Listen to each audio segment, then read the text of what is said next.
প্রাচীন রোমান যোদ্ধাদের পোশাক, গ্ল্যাডিয়েটরদের তলোয়ার যুদ্ধ, জ্বলন্ত মশাল এবং হাজারো দর্শকের কোলাহল। কালের আবর্তে হারিয়ে যাওয়া এক সোনালী ইতিহাস।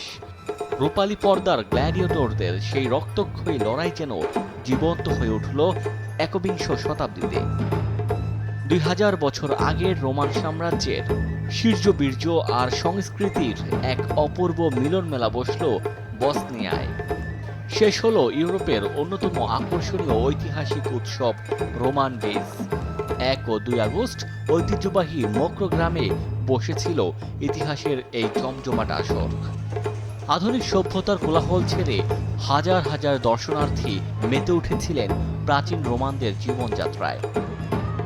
কেবলই যুদ্ধ নয়, উৎসবের পরতে পরতে ছিল রোমান সংস্কৃতির ছোঁয়া। শিশুদের জন্য ছিল প্রাচীন রোমান খেলাধুলার বিশেষ আয়োজন।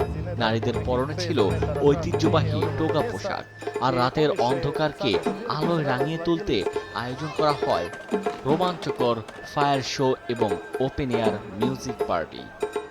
ইতিহাসকে শুধু বইয়ের পাতায় বন্দি না রেখে নতুন প্রজন্মের কাছে তা জীবন্ত করে তুলতেই এই রোমান ডেজ।